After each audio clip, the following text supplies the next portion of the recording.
இந்த 2026 தேர்தல்ல யார் வெற்றி பெறுவாங்க? ஓகே. எப்பவுமே அரசியல் நெருங்கும்போது மட்டும் இல்லாமல் தனிப்பட்ட முறையிலே அவ்வப்போது அரசியல் கேள்வியெல்லாம் நிறைய கேட்குறது உண்டு. மக்கள் ஆர்வத்தின் அடிப்படையில் கேட்குறாங்க. ஆனால் நான் கடவுளை நம்புகிறவன், இறைபக்தி உள்ளவன், சாதாரணமாக இல்லை அதிகமாக நம்புகிறவன். முயற்சிகள் நம்மளுடையது, முடிவுகள் இறைவனுடையதுன்னு என்னோட ஜோதிட விளம்பரங்களில் கூட என்ன போட்டிருக்கோன்னா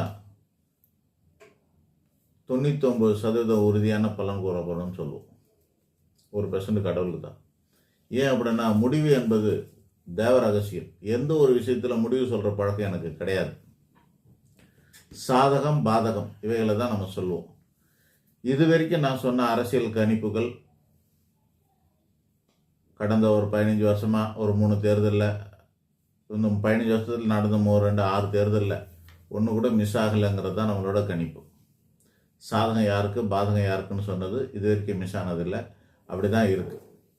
ஆக அது மட்டும் இல்லாமல் அரசியல் சார்ந்த மற்ற கேள்விகள், இவர் அரசியலுக்கு வருவாரா அவர் வருவாரான்னு கேட்ட கேள்விகளுக்கும் நம்ம கொடுத்த பதிலும் இது வரைக்கும் தவறவில்லைங்கிறது தான் ஒரு உண்மை.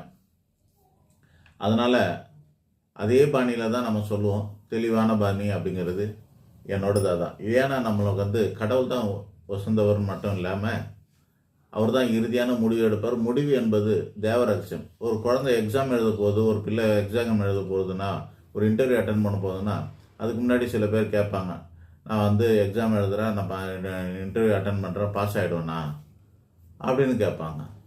இதுக்கான பதில் நல்லா இருக்குமா சொல்லுங்கள். பாஸ் ஆகிடுவேன்னா என்ன பண்ண போகிறாங்க? ஃபெயில் ஆகிடுவேன்னு சொன்னால் என்ன பண்ண போகிறாங்க?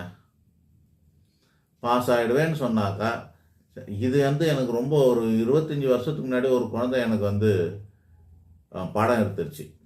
எப்படின்னா, ஒரு குழந்தை நல்லா படிக்கணும்னு நான் இப்போ ஜாதக புக்கு எழுதி கொடுத்துட்டேன். ஜாதக புத்தகத்தை 25 வருஷத்துக்கு முன்னாடி நல்லா படிக்கும் அப்படின்னு சொல்லிட்டு எழுதி கொடுத்துருக்குறேன். அந்த குழந்தை சரியாக படிக்க மாட்டேங்குது. படின்னா படிக்க மாட்டேங்குது. அப்போ அவங்க அம்மா சத்தம் போடுறாங்க குழந்தைகிட்ட, நல்லா படிமா படிக்கணும் அப்படின்னாக்கா, இல்லை நான் படிச்சுன்னு தான் இருக்கேன், பாஸ் ஆகிடுவோம்மா அப்படின்னது அது. அப்போது அந்த குழந்தை கேட்குதா, அந்த ஜோசியர் அங்கிள் நீ நம்புறியா இல்லையா? நம்புகிறேன். அவர் என்ன சொன்னார்? நான் பாஸ் ஆகிடுவேன்னு சொன்னார்ல, நீ ஏன் சும்மா தொல்லை பண்ணுறேன்னு கேட்குது. அப்போ பாஸ் ஆகிடுவேன்னு சொன்னது, பாசிட்டிவாக சொன்னதெல்லாம் ஒரு தப்பா? அதெல்லாம் குழந்தை மாதிரி சில பேர் நடந்துப்பாங்க. பாஸ் ஆகிடுவான்னாக்கா என்ன பண்ணுவாங்க? அவங்க